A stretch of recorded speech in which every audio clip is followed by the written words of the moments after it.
I haven't made a video in ages, and I have a new look, so feel free to 2018 roast my hair challenge 2018. No, for a little background, essentially what happened was my camera was stolen, and that's not something that I'm going to go into a whole lot. I'm not really going to talk about that, but that was a thing that happened, and I was going to wait until I had money to buy a new one before I carried on doing videos. But then the pub that I work at flooded right after my camera was stolen, so now I'm just going to film this on my phone and hope that eventually I can afford to buy a new fucking camera.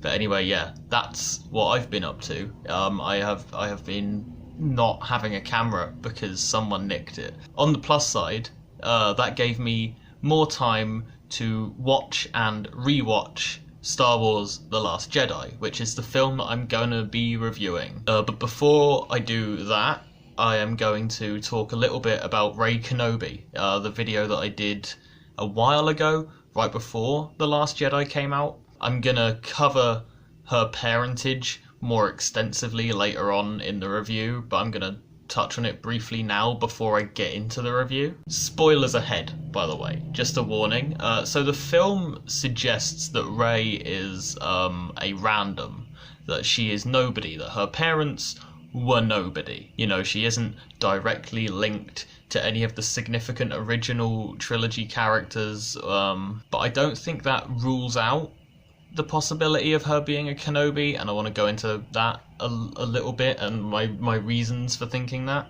For one, Kylo told her that her parents were nobody but didn't say anything about her grandparents, and the prevailing theory when it comes to Rey Kenobi seems to be that Obi-Wan would be her grandfather, so saying that her parents are nobody doesn't really rule anything out in that regard. Also, Kylo used that information against her to manipulate her. The reason that he was telling her that information, or getting her to admit that information, was in order to manipulate her and get her to do what he wanted. It still could be true, but there's an element of doubt in my mind that he was being entirely truthful, blah blah blah. There's also the scene where Luke doesn't want to train Rey, and in order to convince him to train Rey, R2 shows him the footage from A New Hope of Leia reaching out to Obi-Wan, which does two things. One, it parallels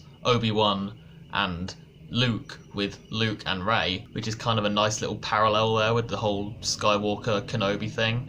And then also it again highlights Obi-Wan's significance. They did that a little bit in The Force Awakens when Rey heard Alec Guinness and Ewan McGregor's voices during her Force vision, but this is a direct mention of Obi-Wan Kenobi, so it's kind of bringing him up as a significant element in the new trilogy, so I think that could be important. But anyway, those are just a few things. I also was wrong about some of the stuff I said in my video. The books that Luke had weren't the Journals of Ben Kenobi, they were just the ancient Jedi texts. But I never said I was going to be 100% right about it, so give me a pass. So as for the review, I initially wasn't sure how I felt about this film. I had very mixed feelings on it, and a lot of things improved the more times I watched it, and a lot of things did get worse the more times that I watched it, so I want to go into those things a little bit.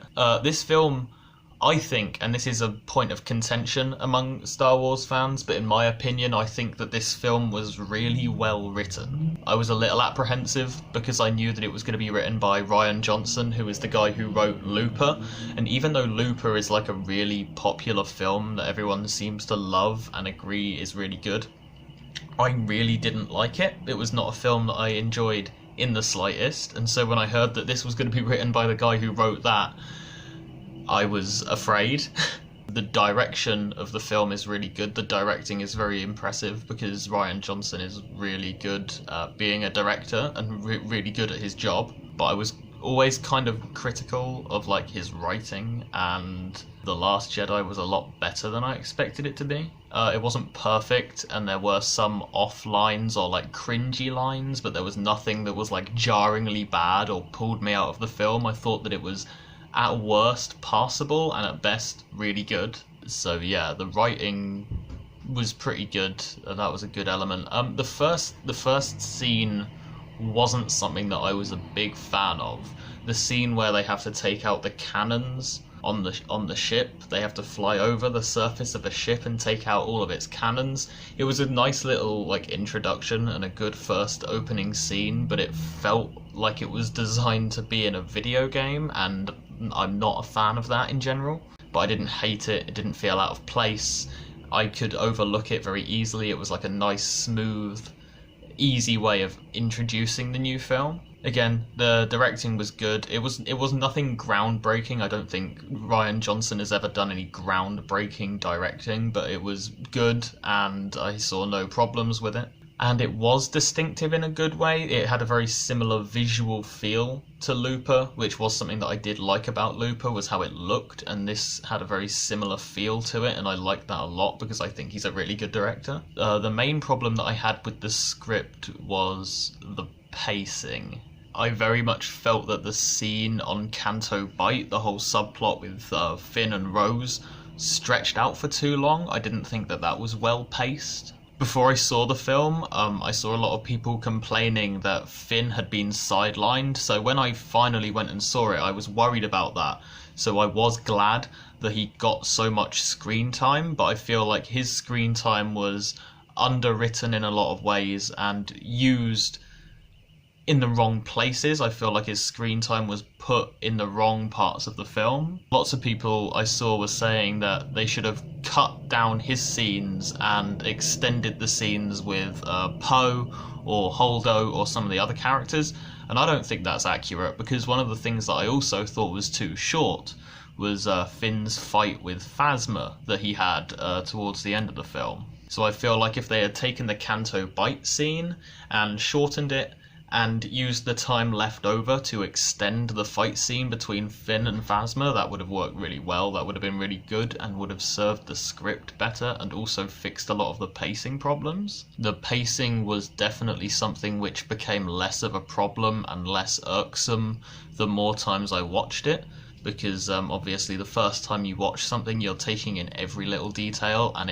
it's drawn out longer, it drags on a little bit more, and so the pacing was more apparent. But yeah, I don't think that Finn's screen time should have been cut. I think that it should have been put in other areas of the film. I feel like he should have had the same amount of screen time, but in different places. The things that I loved the most about this film, I think, were moments, like visual moments, like really striking visual moments. I think one of them was when you see Luke and Yoda sitting in front of the burning tree, and another was Holdo ramming Snoke's fleet at light speed. That was one of the most visually impressive scenes I've seen in a film in quite a long time. I really appreciated that a lot. But speaking of that, one of the things that I really didn't like about this film was Holdo as a character. One of the big things that she does is, because she doesn't trust Poe, because she thinks that he's irrational and hasty and a flyboy,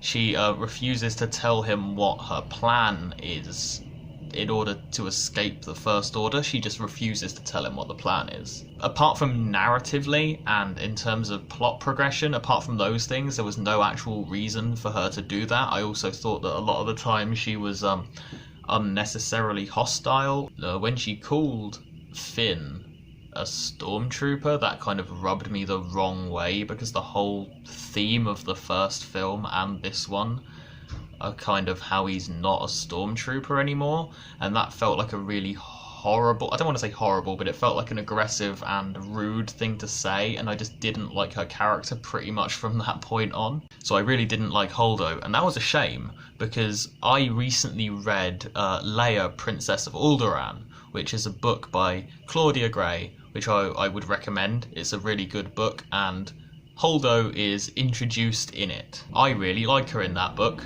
She is a character that I felt sympathy for and who I thought was a good character and who I really liked. And so I was looking forward to seeing her in the film because I read this right before I went and saw the film. But Rian Johnson made her do a bunch of stupid shit that I felt wasn't necessarily in character given what I had read in Leia. I know there is that whole thing about how if there's a discrepancy between the books and the films, then the films always take precedence or are the priority or are the correct canon one or whatever.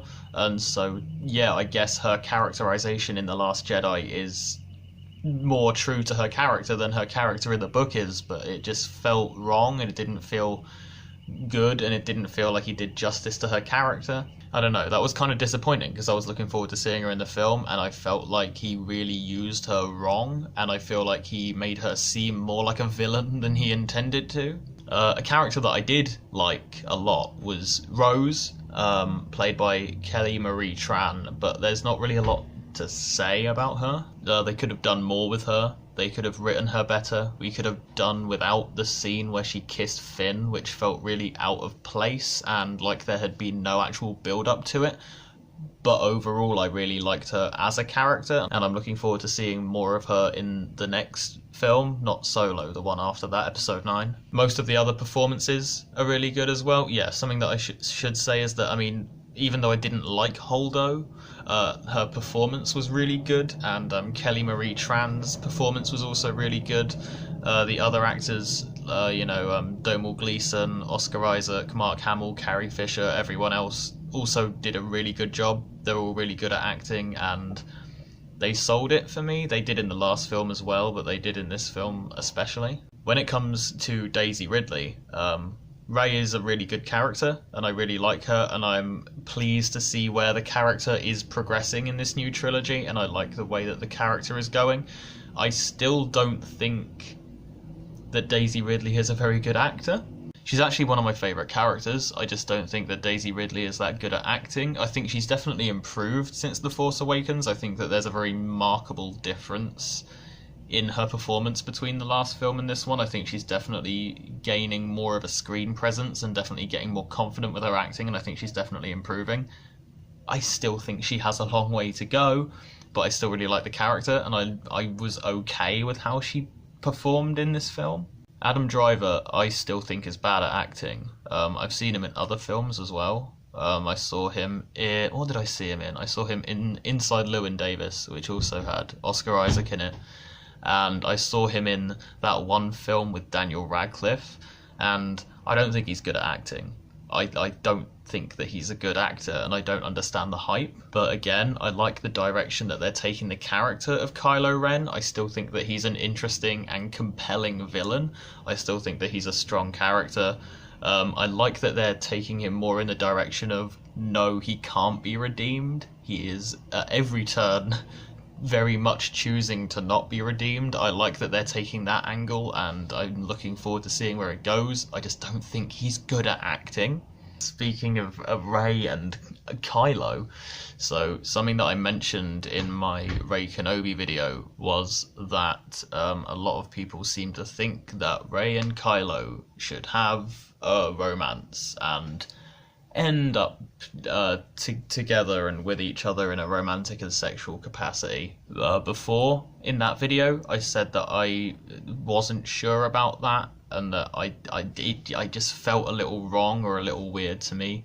Since watching this film over and over again, and since rewatching The Force Awakens a bunch of times as well, I've decided that I really don't like that idea at all. That's not something that I'm going to go into. I'm not really going to give my reasons for that. It's just not something that I like the idea of, or something that I want to happen.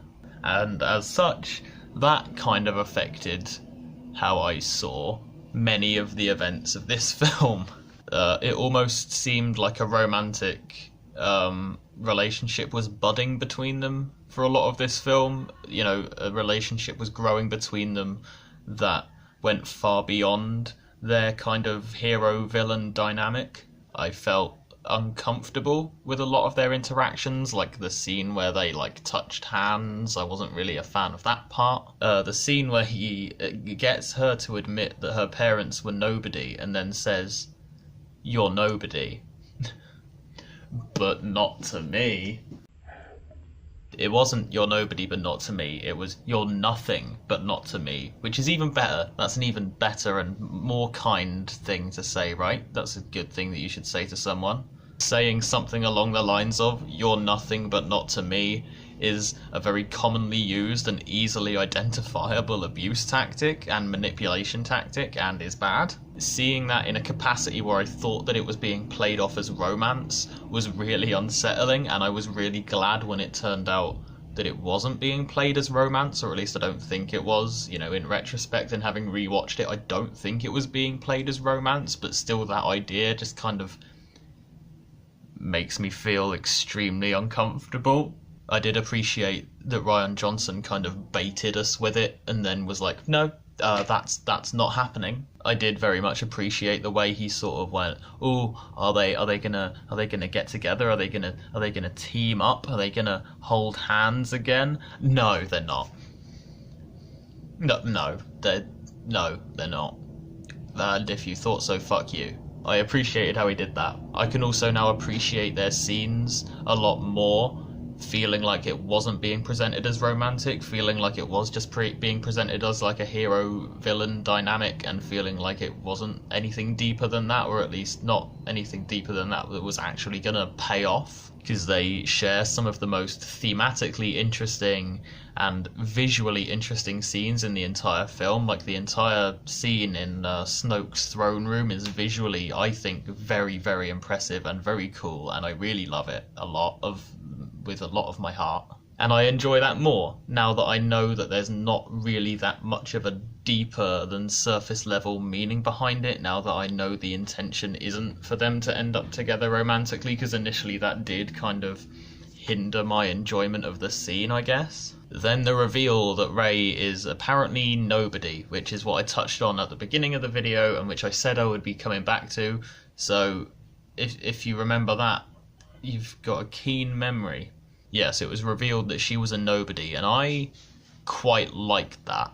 Even though I feel like she could very well still be a Kenobi, and even though that is kind of what I'm still holding out hope for, I did quite like the reveal that she wasn't born into one of the significant Star Wars families, and that she was disconnected from the main families of the universe, and that she was essentially her own character. I did quite like that. One of the reasons is because the moment is supposed to be so disappointing for Rey. That's also reflected in how we may feel disappointed with that reveal as well, because people have been speculating about this for like 2 years. Since 2015, people have been wondering who her parents are or who her grandparents are, and so obviously she's been wondering about this as well, because in this film she is actually saying, show me who my parents are, please tell me who my parents are. So she's been wondering about this, we've been wondering about this.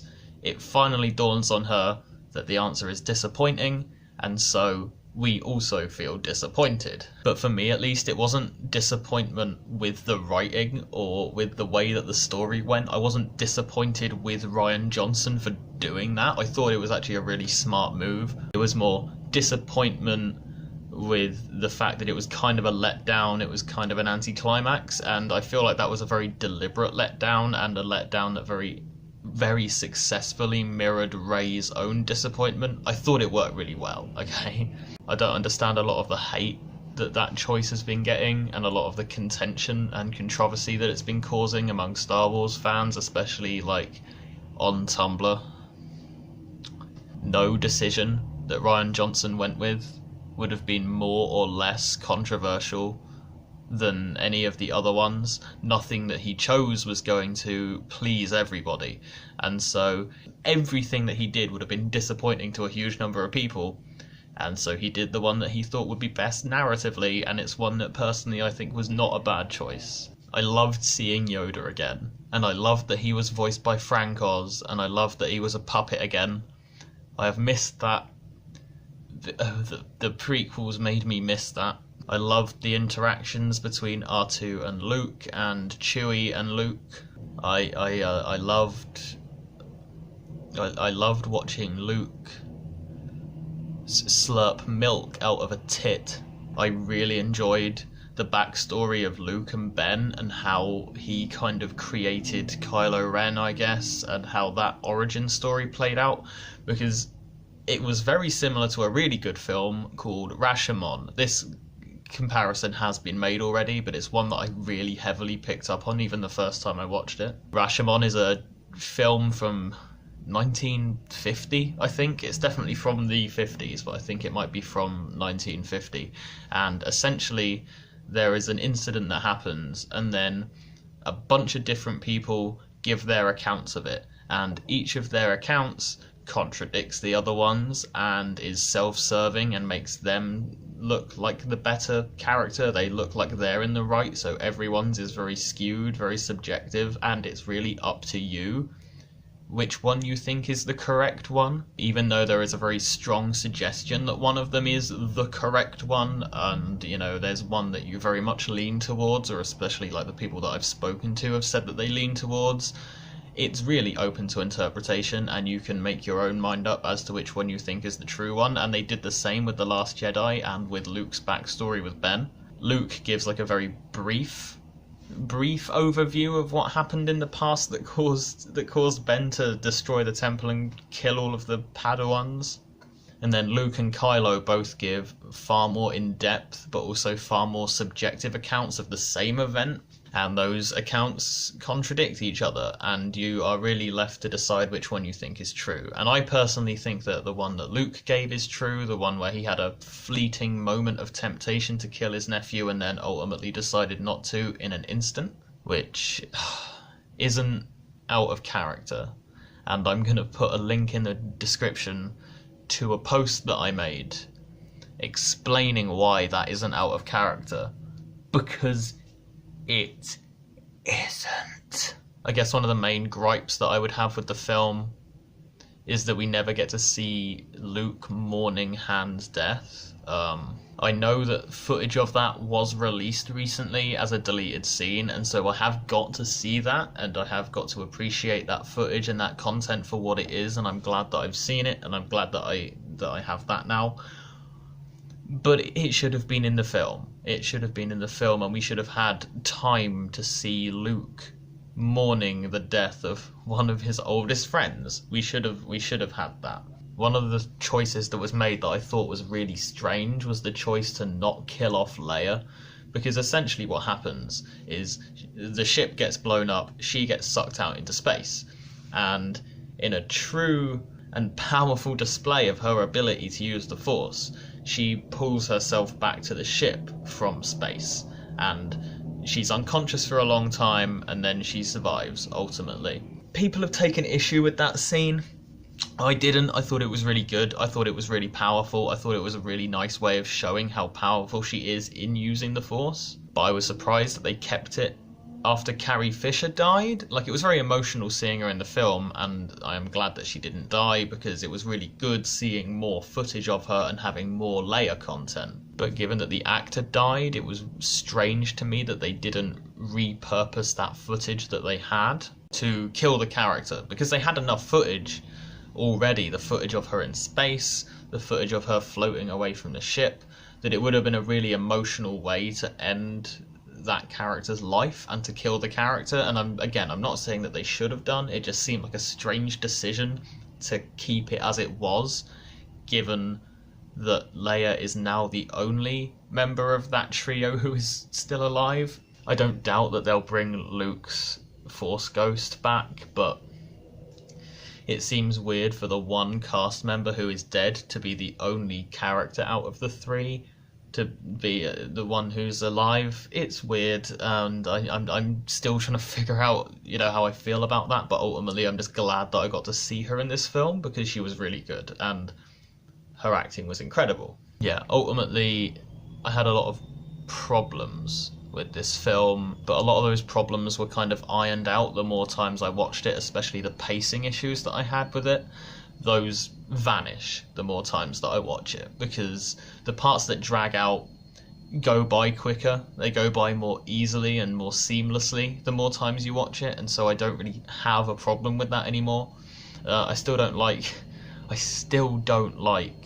Holdo as a character. I still think that Daisy Ridley and Adam Driver can't act. I don't like that we didn't get to see Luke mourn Han's death. I'm disappointed that we didn't get more, or at least better, content of Rose, because I think she's a really interesting character that was underwritten and underserved.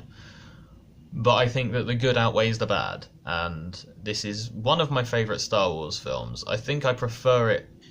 Well, no, I definitely prefer it to The Force Awakens. I think I prefer it to Return of the Jedi as well, maybe by a margin, because Return of the Jedi is not that good.